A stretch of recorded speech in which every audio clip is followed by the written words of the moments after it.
and I just don't reach out. What'd you say? What's up, honey bubbles? What's up, baby gorgeous? You know who sends me the most voice notes? Alex Jones, because they disappear. Oh, right. This is what they're planning, and then it fucking disappears. But you could keep them. Perfect. Yeah, you can keep them. But doesn't he know if you keep them? Yeah. I don't want him knowing that. Yeah, you don't. I don't want him knowing. No, what I'll do, I'll record it with another phone. That's smart. I'll like, film it. Smart, dude. Yeah. This is what the problem is. Yeah. That's perfect. I mean, that's almost like... I've known him for about 25 fucking years. I mean, if you called me and did that, I'd be like Alex Jones. As soon as Trump gets in, they're gonna the aliens will land. Yeah. That's They're perfect. turning the frogs gay. Yeah. Dude, I saw a video of Alex Jones, and I'm late to the game of seeing this, but how he predicted 9/11 in June of 2001. He did. I was crazy to watch that. Tucker thinks he's a savant. He's a very misunderstood guy. Right. He really is. And it's really unfortunate, that Sandy Hook thing, because if it wasn't for that, he would be way more respected and people would appreciate him for what he is. He had a psychotic break, and he had a drinking problem at one time and maybe some other stuff. And he was losing his fucking mind because all day long it's conspiracies that are real. Right. And so when you start looking for conspiracies in places that aren't real, and then I think there's also another thing. I think there are certain people, now I don't know who they work for, I don't know if they're independent, I don't know if they do it just for fun. Some people create fake, compelling conspiracies and then put them online. Yeah, for sure. They do it. For content, yeah. Well, for they for do views. That's true, too. Attention. But I think there's a more nefarious aspect to it, too. Oh, I think the more conspiracies that you can make look really stupid, the more the real ones seem preposterous because they're connected, right? Like, here's a great example. 9/11 was an inside job. That sounds fucking insane, right? That sounds completely insane that the government did that. But 51 former intelligence agents testified that Hunter Biden's laptop was Russian disinformation. That sounds crazy too. You're right. But that's real, right? If you get enough of the ones that don't make sense, like the Jews control the weather, you get enough of the flat earth ones, you get enough, it's like the term drugs, right? The term drugs applies to nicotine. It applies to the coffee we're drinking. That's what a drug is. But it also applies to fucking meth, right? Conspiracy theories are lumped in all together, just like drugs. And the best way to do that is to put a bunch of bad ones out there, really bad ones, so that the ones that are plausible, you go, wait a minute.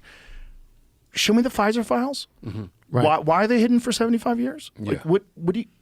How many? Wait a minute. How many people did you test this on? Did you ever test for transmission? You never did. So when you were on TV and you're saying that, what was going on there? That's a real conspiracy. Right. These are real people conspired to hide information and to shape a narrative that would be very, very profitable. Right. But nobody's going to real. believe the Jews created the weather, and then also it's only a small group of people who are going to go, the Jews are controlling the weather. They're definitely cloud seeding in Dubai.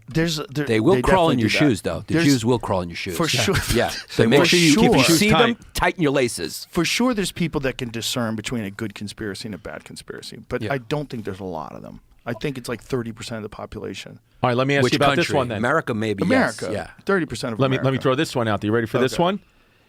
Do you think it's possible, just hear me out, do you think it's possible that what this existence actually is some type of prison planet, and negative emotions are being fed on by an ancient alien race that has kind of imprisoned us? And the reason why monks and people like that go into deep meditation is because a lot of this universe is spoken through vibrations, and they can get their vibrations to a certain height where they can vibrate and have so much positive energy that the prison planet rulers can't eat them, and they're not stuck in this loop like we are. Where'd you get this one? This is real. I thought it was eat their negative thoughts. Eat their negative thoughts and negative emotions. Can you light me up, Yannis? Yeah. And I'd like to hear about that. This is such a feminine thing. He's asked you to hold the door open for him. Yeah. Why don't you put the umbrella over his head, light a cigar. Up, baby. You're getting lit up on nicotine. Yeah, that's what it is. Yeah. I feel lightheaded. Is that normal? Yeah, that's what you're supposed to get. Normal. That's yeah, what you get. may get sick too.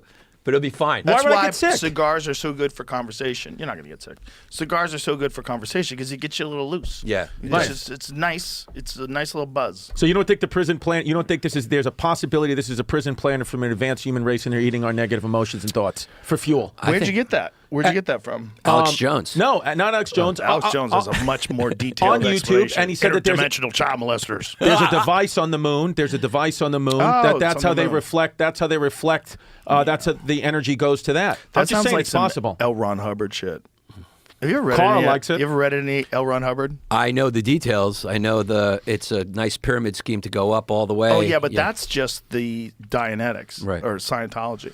The really fun stuff is his science fiction. Do you know that he wrote the most words ever of any human being? More than James Joyce? He has the most published work of all time. Wow. So he's like no one has written more. Thomas Kincaid of writing? Well, he never made a second draft. Homeboy's stuff all sucked.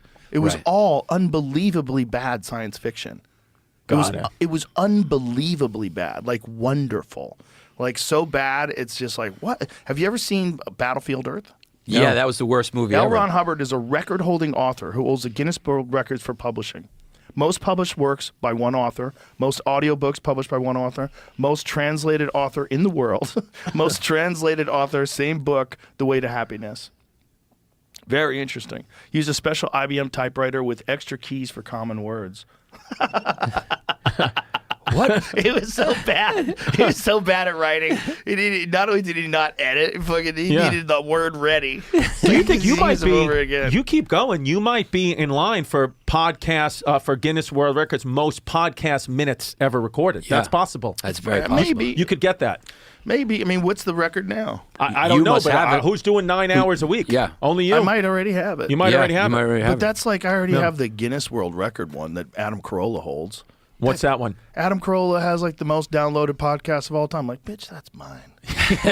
You can have it though. Yeah. You can keep it. Keep your name in the book. Yeah. That's mine. Well, because you have to specifically go to Guinness World Records and they have to do research and like give you a whole thing. Yeah, you have to prove it. You have to go to them to try to get it on the books, and I don't give a fuck. But if they were like really checking, it's you. It has to be.